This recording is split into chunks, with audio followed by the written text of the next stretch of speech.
Spiritual crocodile, like Kevin Samuels, unlike the spiritual vampire, wants to completely destroy the person they're dealing with. Like, you know how a crocodile just waits? Like, let's do a comparison between a vampire bat and a crocodile. So a vampire bat, many of you know how vampire bats work. They'll go up to a large animal and they'll suck some of its blood. They won't kill that animal. They'll keep going back to that animal to suck the blood. Not good for that animal. The animal's not dead. Crocodile will lie in wait and rise up out of the water. And whatever it's got in its jaws, that thing is gone. Bam! Completely. It's completely destroyed, consumed. Kevin Samuels here, he doesn't want this woman to go on. He's destroying her. Because if he wanted her to go on, he'd be giving her some constructive criticism or something to come back, something. He just wants his lady spirit dead. He wants her gone, destroyed, right? And he destroys her spirit and consumes it for himself. So he's what I call a spiritual crocodile. And, anyone like that, you just mean people, harm, and you're just a bad influence, a bad actor. So, yeah, and I think it's really troubling that a man like this has become so popular from doing things like this. Particularly black people. I mean, to be fair, he does it to all the black men he encounters as well. Because he's on YouTube and YouTube has more men than women, it's more lucrative for him to destroy women in public and men in public. Then of course his anti-blackness everywhere. He's an anti-black money. So part of this is his business strategy, and part of it is the man himself, I think, is also. I'm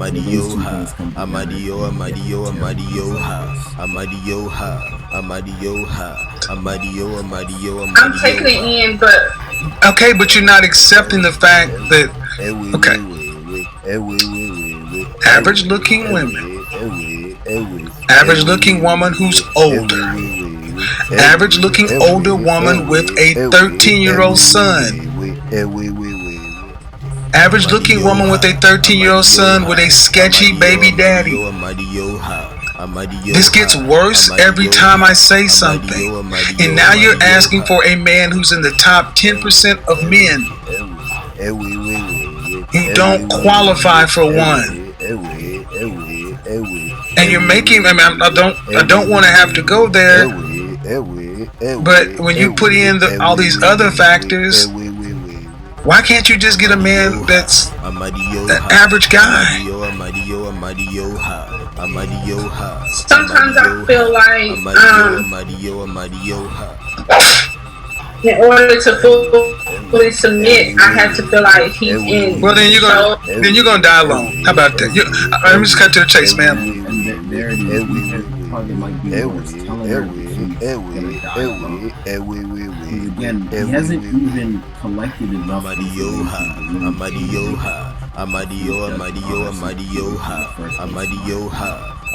Most of the time, he just cuts her off. He doesn't ask questions to get more of that information out. He just wants to pick at certain things and he to destroy her. But then also, if you look at the larger social context, right? Because globally, right, black people are at war because of the way in which they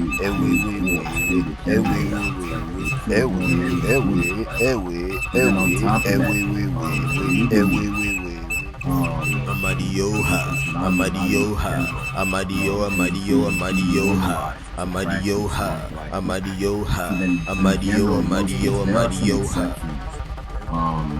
in certain parts of the world, for the most part, mandatory monogamous norm. So what does that mean? If you have more men, if you have more women than men, then the women and men are only allowed to pair monogamous. You end up with a surplus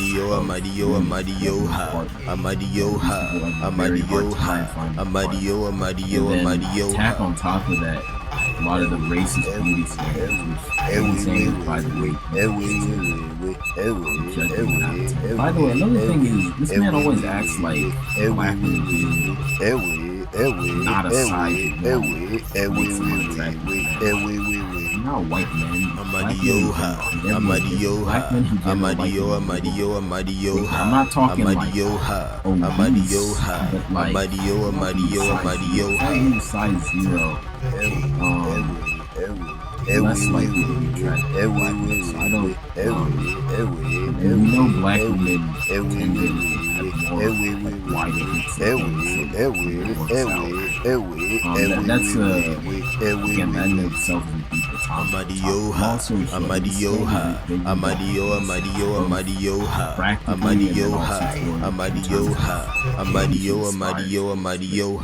anyway, because of those racial views that I'm talking about, unfortunately,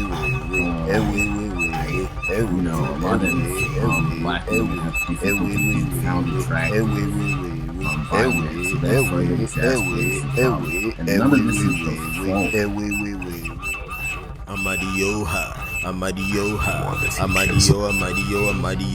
I overall agreed with particularly his point about interracial relationships, and then also his point about black people you know, controlling our own reality, right? Now there are nuances I don't agree with at all, but overall I don't think the overall spirit of what comes out of his mouth on those two issues should be disagreed with.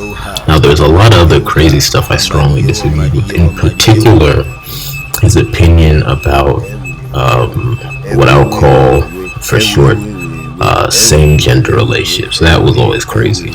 Give me a second.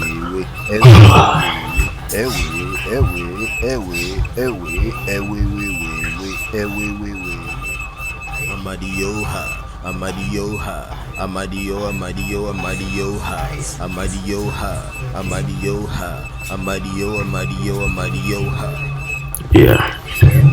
Recording this without the use of my boombox. I've been experimenting with the use of the boombox. Right now I'm trying not to have it. And just staring at this image of a Sneeko, another figure who I have to make a video on. That's on my desktop. I wish it was not there. I want to get it removed. Anyway, so the point is, right, the poor open opposition to Dr. Umar Johnson makes it hard to understand him, because just because you don't like someone doesn't mean you should criticize every single thing that comes out of their mouth. And the biggest reason for that is efficiency. If people did not spend so much time talking about his opinion on interracial marriage superficially, because again, when you go in deep, a lot of the what I would call Ashiele, which for short, let's say for the purpose of this video, think of it as extreme women hate. Again, it's an oversimplification. It goes a lot deeper than that. Has to do with hell. But anyway, and again, to be clear, when I say it goes deeper than that, I'm not trying to say that hatred of women is not a big problem. I mean, that's stupid. But anyway, see, when there's a lot of stupid people, I'm limited in what I can say. Give me a second.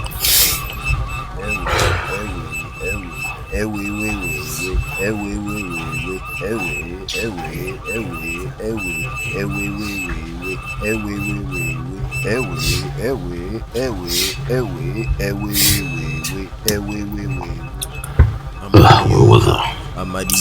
We found my point. Please let me know also how the audio is to you guys. Even though I've been doing this for about really over 4 years now, because I made my first YouTube video in November of 2020, just before the 2020 U.S. presidential election. I've been doing it for a while, but I'm still trying to improve different things I'm doing. So please let me know how you find the audio. But anyway, the whole point I'm making with Umar is that when you look at his positions, the ones that people talk about the most, take out the one on same-sex relationships. That one is pretty basic. You can just,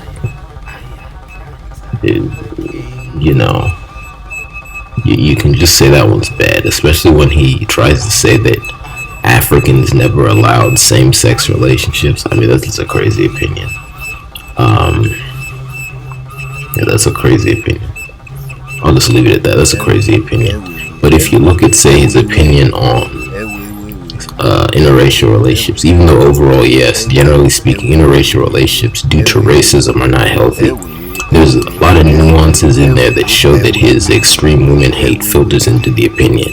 So does his rigid opinion of what I'll call, the potential for human beings to overcome the faults of their race, right? And again, I'm not trying to say that, like, for example, most white people will not be racist. That's not true. It's just you have, some exceptions, but again, just because they're exceptions doesn't mean you don't have an overall orientation, right? Let me take a break. Again, this is Casual.